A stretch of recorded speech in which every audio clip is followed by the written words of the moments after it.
Liber Astarte by Crowley, first published 1913. This is the book of uniting himself to a particular deity by devotion. Considerations before the threshold. First, concerning the choice of a particular deity. This matter is of no import, so be it that thou choose one suited to thine own highest nature. Howsoever, this method is not so suitable for gods austere as Saturn or intellectual as Thoth, but for such deities as in themselves partake in any wise of love, it is a perfect mode. Concerning the prime method of this magic art, let the devotee consider well that although Christ and Osiris be one, yet the former is to be worshipped with Christian and the latter with Egyptian rites. And this, although the rites themselves are ceremonially equivalent.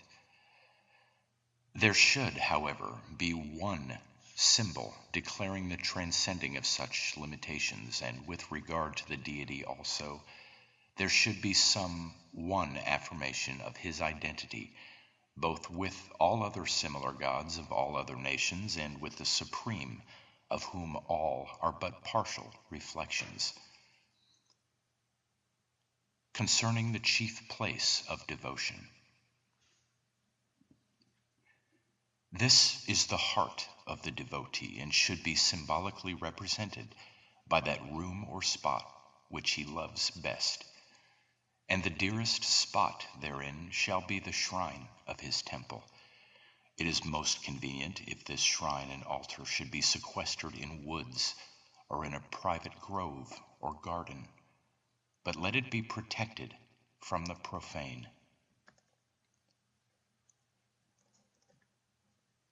Concerning the image of the deity. Let there be an image of the deity, first because in meditation there is mindfulness induced thereby, and second because a certain power enters and inhabits it by virtue of the ceremonies, or so it is said, and we deny it not. Let this image be the most beautiful and perfect which the devotee is able to procure, or if he be able to paint or to carve the same, it is all the better. As for deities with whose nature no image is compatible, let them be worshipped in an empty shrine. Such are Brahma and Allah, also some post-captivity conceptions of Jehovah. Further concerning the above. Let this shrine be furnished appropriately as to its ornaments, according to the book 777, with ivy and pine cones, that is to say, for Bacchus, and let lay before him both grapes and wine. So also for Kyris let there be corn and cakes, or for Diana moonwort and pale herbs and pure water.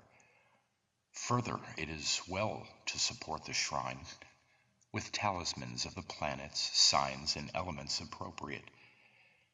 But these should be made according to the right ingenium of the Philosophus by the light of the book 777 during the course of his devotions. It is also well, nevertheless, if a magic circle with the right signs and names be made beforehand.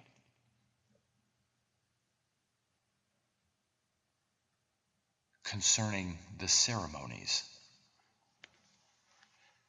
Let the Philosophus prepare a powerful invocation of the particular deity according to his ingenium, but let it consist of these several parts. First, an imprecation, as of a slave unto his lord. Second, an oath, as of a vassal to his liege. Third, a memorial, as of a child to his parent. Fourth, an orison, as of a priest unto his God.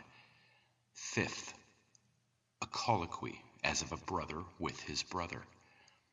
Sixth, a conjuration, as of a friend with his friend. Seventh, a madrigal, as of a lover to his mistress. And mark well that the first should be of awe, the second of fealty, the third of dependence, the fourth of adoration, the fifth of confidence, the sixth of comradeship, the seventh of passion.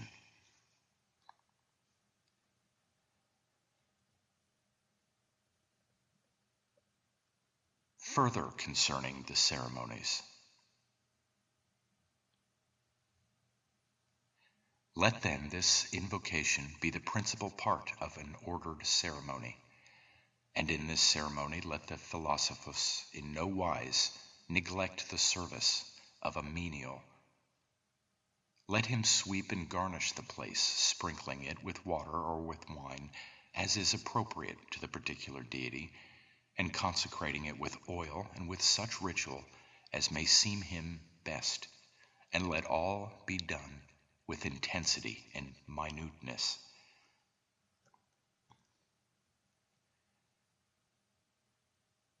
Concerning the period of devotion and the hours thereof.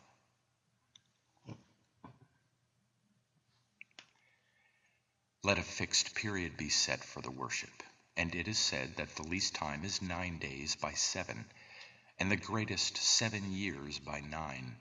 And concerning the hours, let the ceremony be performed every day thrice, or at least once, and let the sleep of the philosophos be broken for some purpose of devotion, at least once in every night. Now to some it may seem best to appoint fixed hours for the ceremony. To others it may seem that the ceremony should be performed as the Spirit moves them so to do. For this there is no rule.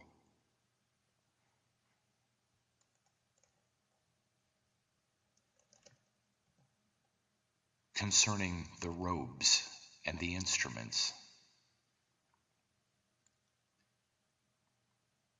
The wand and cup are to be chosen for this art, never the sword or dagger, never the pentacle, unless the pentacle chance to be of a nature harmonious. But even so, it is best to keep the wand and cup, and if one must choose, the cup. For the robes, that of a philosophos or that of an adept within is most suitable, or the robe best fitted for the service of the particular deity, as a basara for Bacchus, a white robe for Vesta. So also for Vesta, one might use for instrument the lamp, or the sickle for Kronos.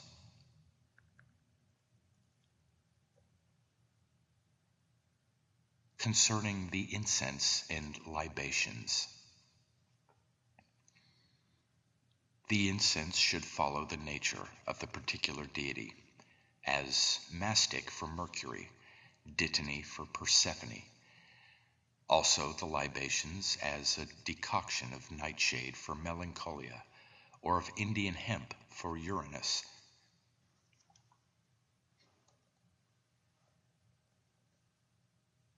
Concerning the harmony of the ceremonies.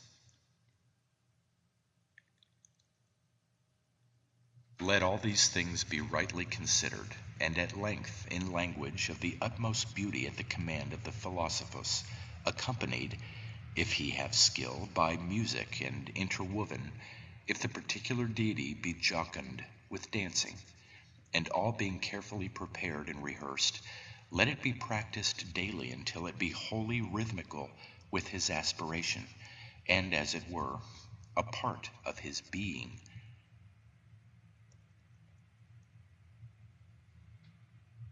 Concerning the variety of the ceremonies. Now, seeing that every man differeth essentially from every other man, albeit in essence he is identical, let also these ceremonies assert their identity by their diversity. For this reason do we leave much herein to the right ingenium of the philosophus.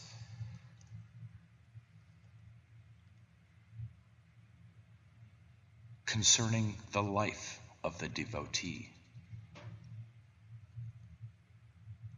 First, let his way of life be such as is pleasing to the particular deity. Thus to invoke Neptune, let him go a-fishing. But if Hades, let him not approach the water that is hateful to him.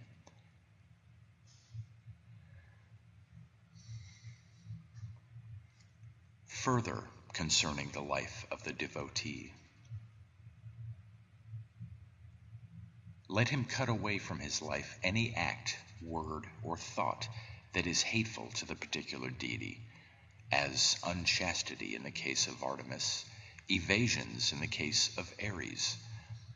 Besides this, he should avoid all harshness or unkindness of any kind in thought, word, or deed, seeing that above the particular deity is one in whom all is one. Yet also may he deliberately practice cruelties, where the particular deity manifests his love in that manner, as in the case of Kali and of Pan, and therefore, before the beginning of his period of devotion, let him practice according to the rules of Liber jugorum. Further concerning the life of the devotee. Now, as many are fully occupied with their affairs, let it be known that this method is adaptable to the necessities of all. And we bear witness that this which followeth is the crux and quintessence of the whole method. First, if he have no image, let him take anything soever and consecrate it as an image of his God. Likewise with his robes and instruments, his suffumigations and libations. For his robe hath he not a nightdress, for his instrument a walking stick, for his suffumigations a burning match, for his libation a glass of water.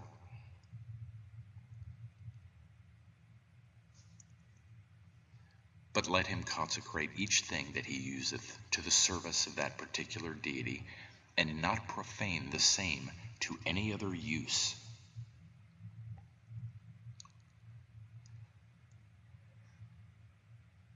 Continuation. Next, concerning his time, if it be short, let him labor mentally upon his invocation, concentrating it, and let him perform this invocation in his heart whenever he hath the leisure, and let him seize eagerly upon every opportunity for this. Continuation.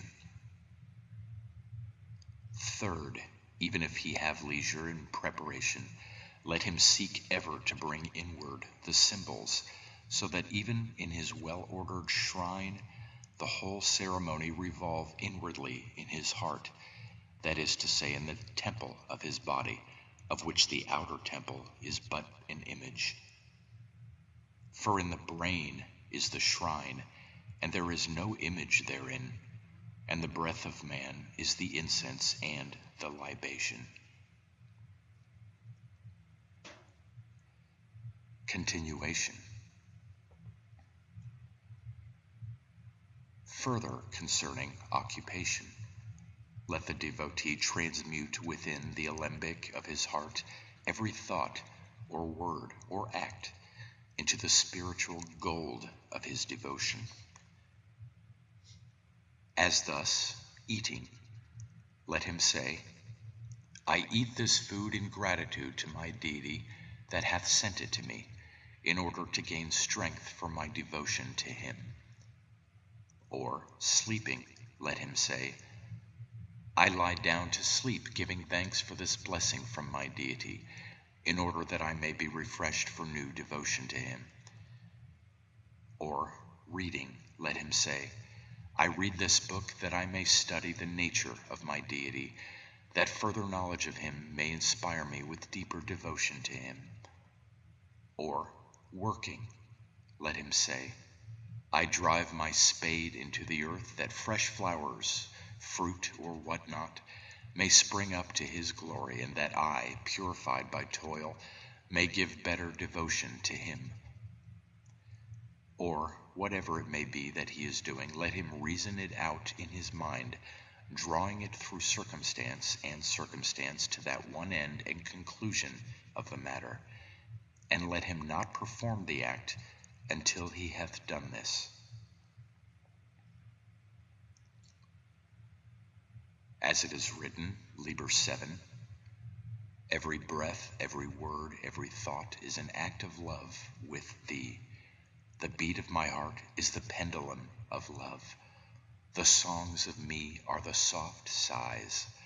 The thoughts of me are very rapture, and my deeds are the myriads of thy children, the stars and the atoms.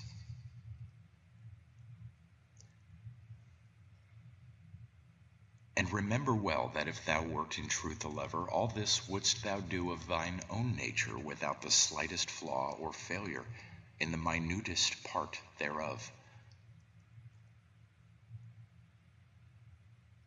Concerning the lections,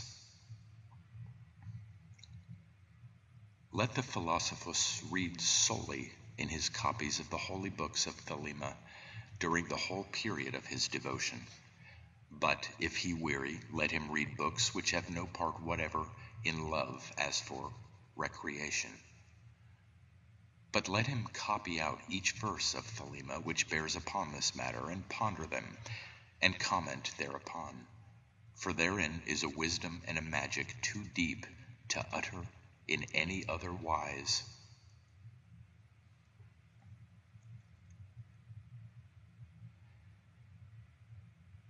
Concerning the meditations,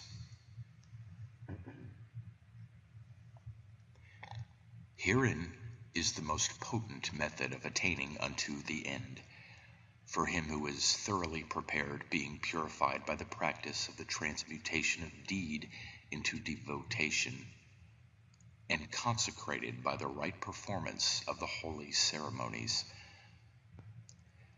Yet herein is danger, for that the mind is fluid as quicksilver, and bordereth upon the abyss, and is beset by many sirens and devils that seduce and attack it to destroy it. Therefore let the devotee beware, and precise accurately his meditations, even as a man should build a canal from sea to sea. Continuation. Let then the Philosophus meditate upon all love that hath ever stirred him.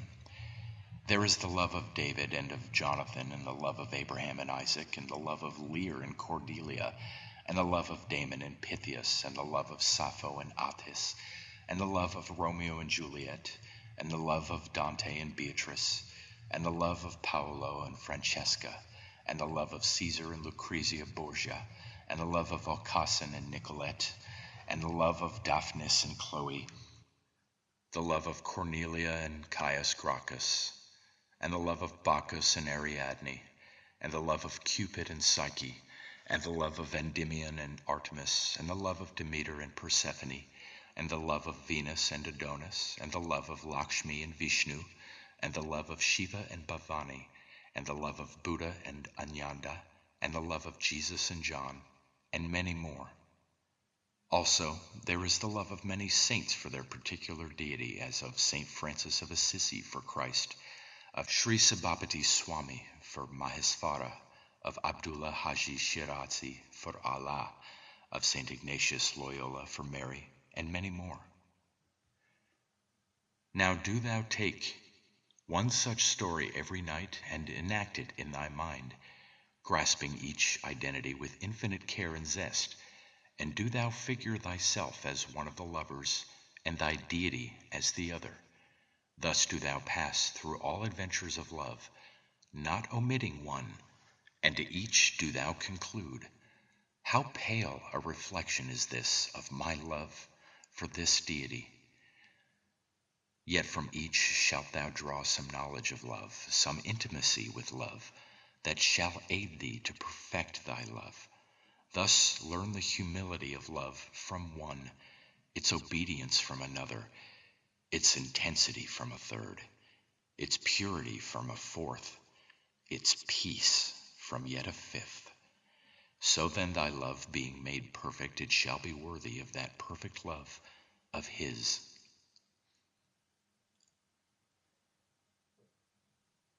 Further, concerning meditation. Moreover, let the philosophus imagine to himself that he hath indeed succeeded in his devotion, and that his Lord hath appeared to him, and that they converse as may be fitting. Concerning the mysterious triangle. Now then, as 3 cords separately may be broken by a child, while those same cords duly twisted may bind a giant, let the philosophus learn to entwine these 3 methods of magic into a spell. To this end let him understand that as they are one because the end is one, so are they one because the method is one, even the method of turning the mind toward the particular deity by love in every act. And lest thy twine slip, here is a little cord that wrappeth tightly round and round all, even the mantram or continuous prayer. Concerning the mantram or continuous prayer. Let the philosophus weave the name of the particular deity into a sentence short and rhythmical, as for Artemis, Artemis, Artemis, Artemis. For Shiva, Namah Shivaya, Namaha Aum. Or for Mary, Ave Maria. Or for Pan, Kaidas Viver Cosmu, O Pan, O Pan. Or for Allah, Hua Allahu Alatsi Lailaha Ilahua. Let him repeat this day and night without cessation mechanically in his brain, which is thus made ready for the advent of that Lord and armed against all other.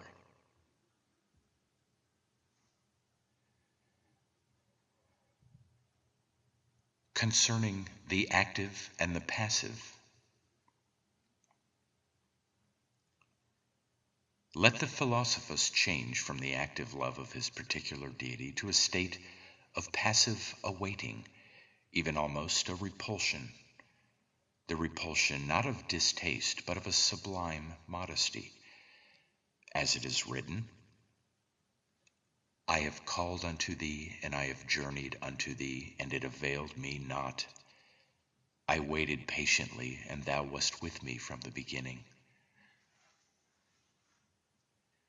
Then let him change back to the active until a veritable rhythm is established between the states, as it were the swinging of a pendulum.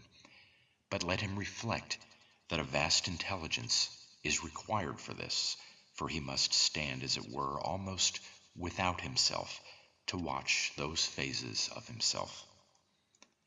And to do this a high art, and pertaineth not altogether to the grade of philosophus. Neither is it of itself helpful, but rather the reverse, in this especial practice. Concerning silence. Now there may come a time in the course of this practice when the outward symbols of devotion cease, when the soul is, as it were, dumb in the presence of its God. Mark that this is not a cessation, but a transmutation of the barren seed of prayer into the green shoot of yearning. This yearning is spontaneous, and it shall be left to grow, whether it be sweet or bitter. For oftentimes it is as the torment of hell, in which the soul burns and writhes unceasingly, yet it ends, and at its end continue openly thy method.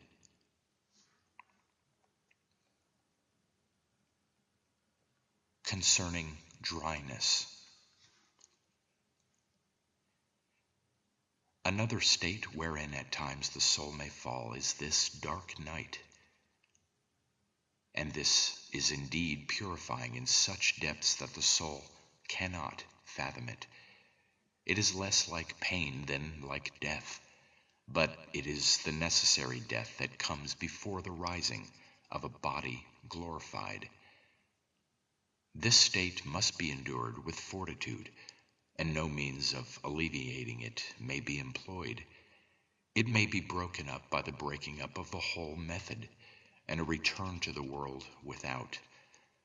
This cowardice not only destroys the value of all that has gone before, but destroys the value of the oath of fealty that thou hast sworn, and makes thy will a mockery to men and gods.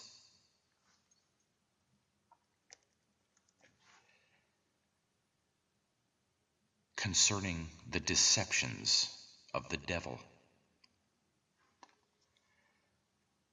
Note well that in this state of dryness 1,000 seductions will lure thee away, also 1,000 means of breaking thine oath in spirit without breaking it in letter. Against this thou mayst repeat the words of thine oath aloud again and again until the temptation be overcome. Also the devil will represent it to thee that it were much better for this operation that thou do thus and thus, and seek to affright thee by fears for thy health or thy reason. Or he may send against thee visions worse than madness. Against all this there is but one remedy, the discipline of thine oath. So then, thou shalt go through ceremonies meaningless and hideous to thee, and blaspheme shalt thou against thy deity and curse him. And this mattereth little, for it is not thou, so be that thou adhere to the letter of thine obligation. For thy spiritual sight is closed, and to trust it is to be led unto the precipice, and hurled therefrom.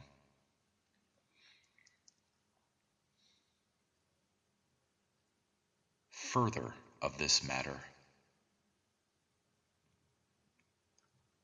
Now also subtler than all these terrors are the illusions of success. For one instance, self-satisfaction or expansion of the spirit, especially in this state of dryness, and thou art lost. For thou mayest attain to the false union with the demon himself. Beware also of even the pride which rises from having resisted the temptations. But so many and so subtle are the wiles of Corazon that the whole world could not contain their enumeration. The answer to one and all is the persistence in the literal fulfillment of the routine. Beware, then, last, of that devil who shall whisper in thine ear that the letter killeth, but the spirit giveth life, and answer, except a corn of wheat fall into the ground and die, it abideth alone, but if it die, it bringeth forth much fruit. Yet shalt thou also beware of disputation with the devil, and pride in the cleverness of thine answers to him. Therefore, if thou hast not lost the power of silence, let it be first and last employed against him.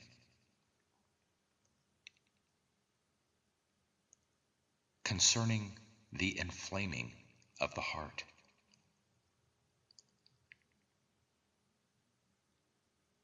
Now learn that these methods are dry, one and all. Intellectual exercises, moral exercises, they are not love. Yet as a man rubbing two dry sticks together for so long suddenly found a spark, so also from time to time will true love leap unasked into thy meditation. Yet this shall die and be reborn again and again. It may be that thou hast no tinder near. In the end shall come suddenly a great flame and a devouring, and burn thee utterly. Now of these sparks and of these splutterings of flame, and of these beginnings of the infinite fire, thou shalt thus be aware. For the sparks thy heart shall leap up, and thy ceremony or meditation or toil shall seem of a sudden to go of its own will. And for the little flames, this shall be increased in volume and intensity. And for the beginnings of the infinite fire, thy ceremony shall be caught up unto ravishing song, and thy meditation shall be ecstasy, and thy toil shall be a delight, exceeding all pleasure thou hast ever known. And of the great flame that answereth thee it may not be spoken, for therein is the end of this magic art of devotion.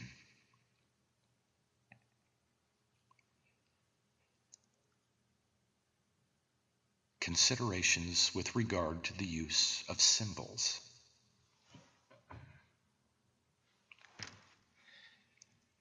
It is to be noted that persons of powerful imagination, will, and intelligence have no need of these material symbols. There have been certain saints who are capable of love for an idea as such, without it being otherwise than degraded by idolizing it, to use this word in its true sense. Thus, one may be impassioned of beauty, without even the need of so small a concretion of it as the beauty of Apollo, the beauty of roses, the beauty of Attis. Such persons are rare. It may be doubted whether Plato himself attained to any vision of absolute beauty without attaching to it material objects in the first place. A second class is able to contemplate ideals through this veil. A third class needs a double veil and cannot think of the beauty of a rose without a rose before them. For such is this method of most use, yet let them know that there is this danger therein, that they may mistake the gross body of the symbol for the idea made concrete thereby.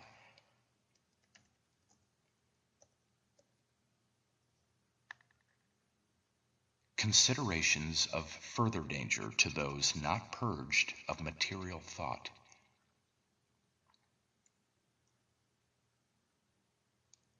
Let it be remembered that in the nature of the love itself is danger.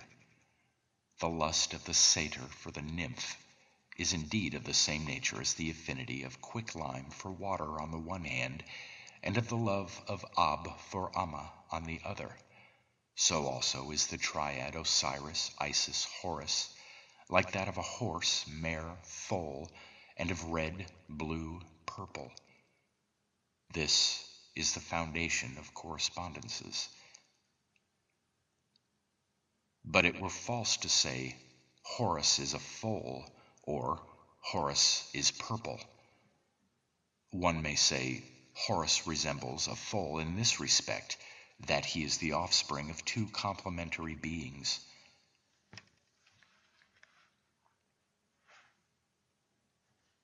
Further of this matter,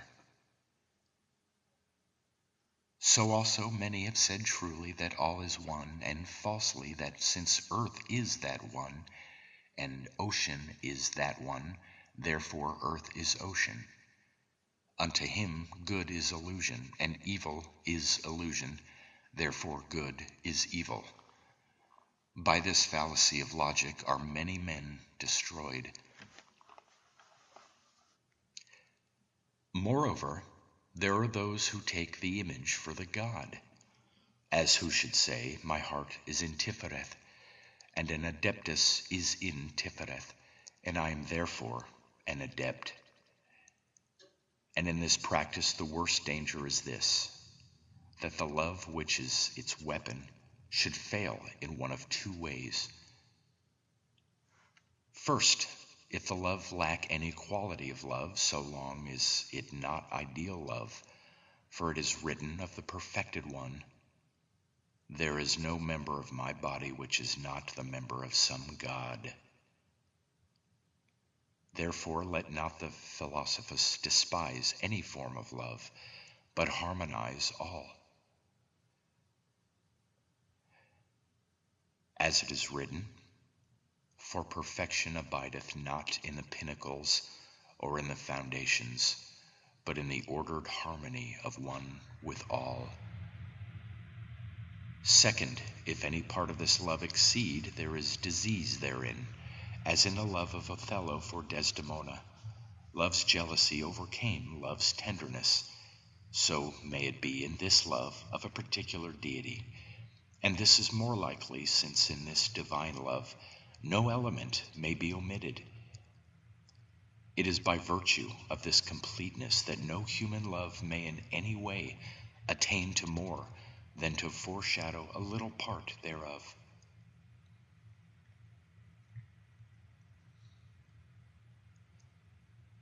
Concerning mortifications,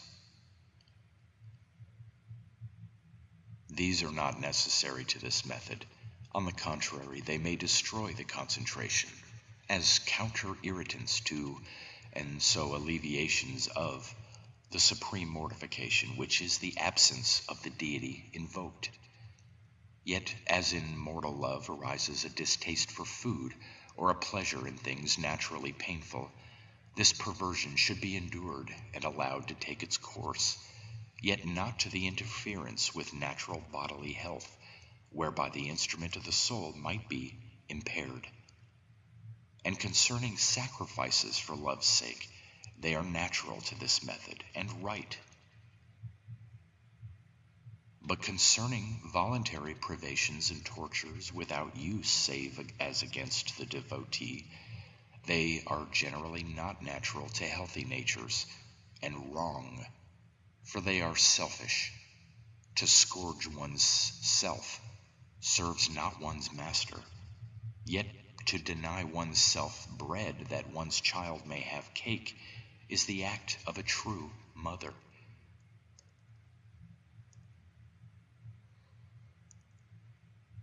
Further, concerning mortifications,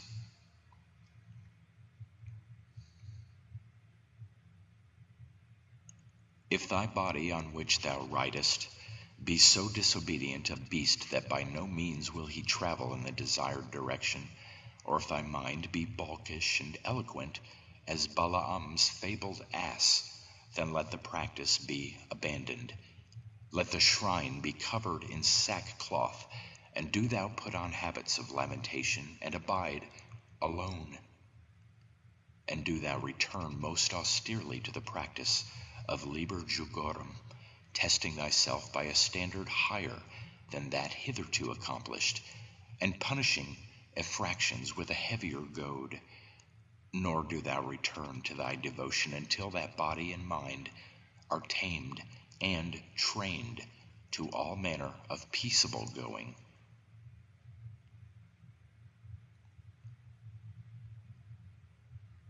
Concerning minor methods adjuvant in the ceremonies,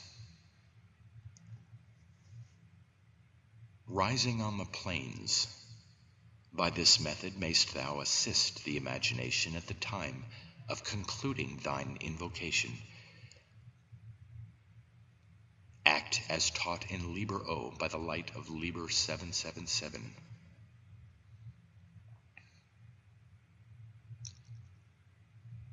Talismanic magic.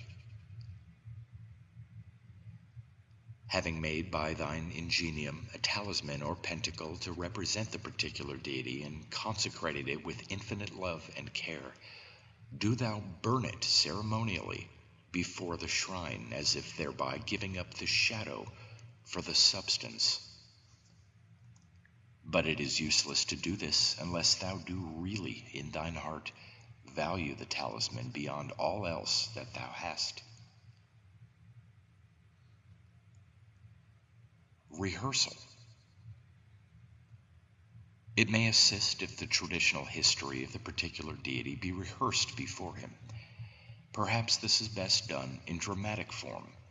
This method is the main one recommended in the Exercitios Espirituales of St. Ignatius, whose work may be taken as a model.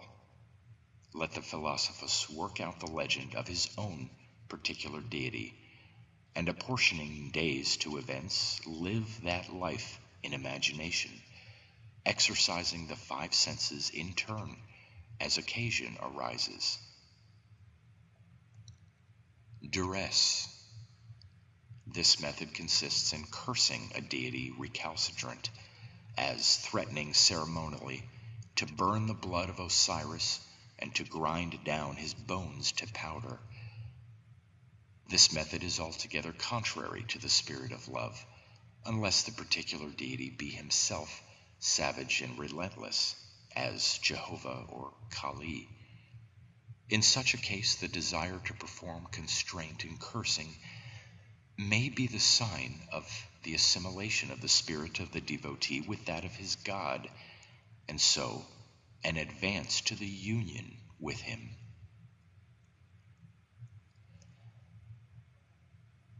Concerning the value of this particular form of union or samadhi. All samadhi is defined as the ecstatic union of subject and object in consciousness, with the result that a third thing arises which partakes in no way of the nature of the two. It would seem at first sight that it is of no importance whatever to choose an object of meditation. For example, the samadhi called Atma Darshana might arise from simple concentration of the thought on an imagined triangle or on the heart. But as the union of two bodies in chemistry may be endothermic or exothermic, the combination of oxygen with nitrogen is gentle, while that of oxygen with hydrogen is explosive. And as it is found that the most heat is disengaged as a rule by the union of bodies most opposite in character, and that the compound resulting from such is most stable, so it seems reasonable to suggest that the most important and enduring samadhi results from the contemplation of the object most opposite to the devotee. On other planes, it has been suggested that the most opposed types make the best marriages and produce the healthiest children. The greatest pictures and operas are those in which violent extremes are blended, and so generally in any field of activity. Even in mathematics, the greatest parallelogram is formed if the lines composing it are set at right angles.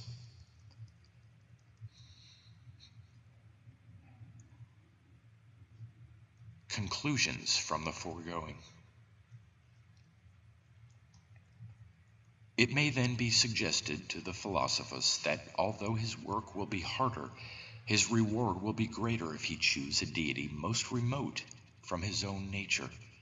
This method is harder and higher than that of Liber E, for a simple object, as there suggested, is of the same nature as the commonest things of life, while even the meanest deity is beyond uninitiated human understanding.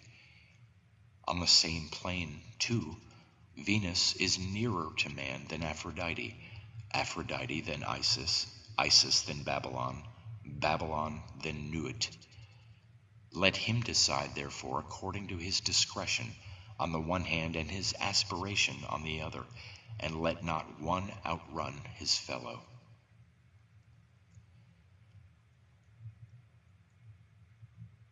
Further concerning the value of this method. Certain objections arise. Firstly, in the nature of all human love is illusion and a certain blindness, nor is there any true love below the veil of the abyss. For this reason we give this method to the philosophus as the reflection of the exempt adept, who reflects the Magister Templii and the Magus. Let then the philosophus attain this method as a foundation of the higher methods, to be given to him when he attains those higher grades. Another objection lies in the partiality of this method. This is equally a defect characteristic of the grade.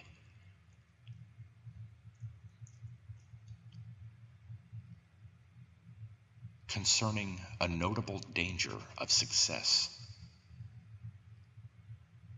It may occur that, owing to the tremendous power of the samadhi, overcoming all other memories as it should and does do, that the mind of the devotee may be obsessed, so that he declare his particular deity to be sole God and Lord.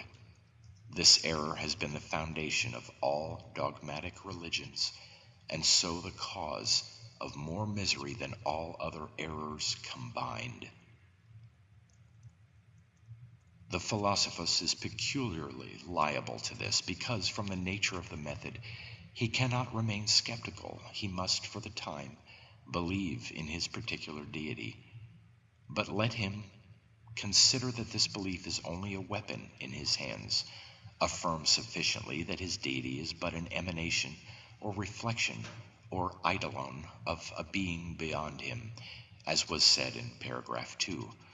For if he fail herein, since man cannot remain permanently in samadhi, the memorized image in his mind will be degraded and replaced by the corresponding demon to his utter ruin.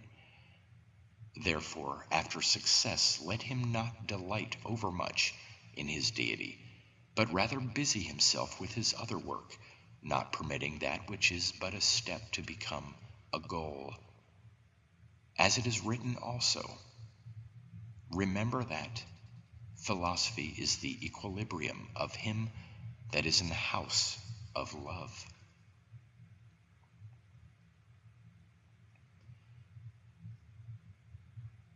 Concerning secrecy and the rights of blood. During this practice, it is most wise that the philosophus utter no word concerning his working, as if it were a forbidden love that consumeth him. But let him answer fools according to their folly, for since he cannot conceal his love from his fellows, he must speak to them as they may understand.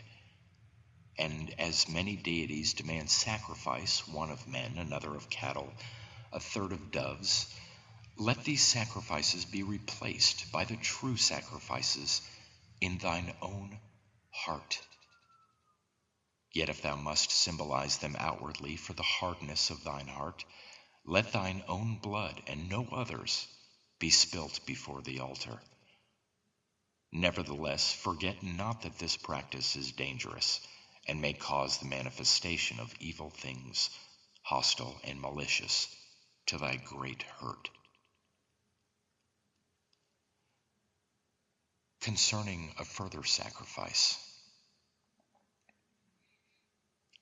Of this it shall be understood that nothing is to be spoken, nor need anything be spoken to him that hath wisdom to comprehend the number of the paragraph. And this sacrifice is fatal beyond all, unless it be a sacrificium indeed. Yet there are those who have dared and achieved thereby. Concerning yet a further sacrifice. Here it is spoken of actual mutilation. Such acts are abominable, and while they may bring success in this method, form an absolute bar to all further progress. And they are in any case more likely to lead to madness than to samadhi. He indeed who proposeth them is already mad.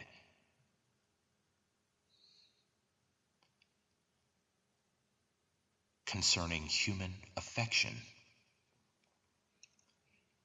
During this practice thou shalt in no wise withdraw thyself from human relations, only figuring to thyself that thy father or thy brother or thy wife is, as it were, an image of thy particular deity.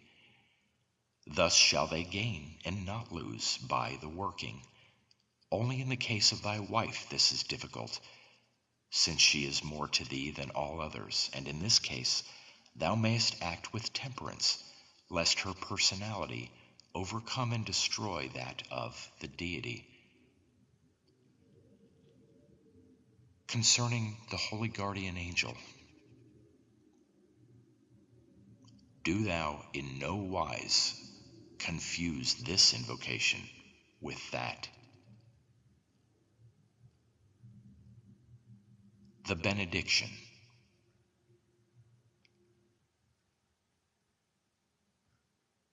And so may the love that passeth all understanding keep your hearts and minds through Iao Adonai Sheba, and through to Babylon of the city of pyramids, and through Astarte, the starry one, green girdled in the name Ararita.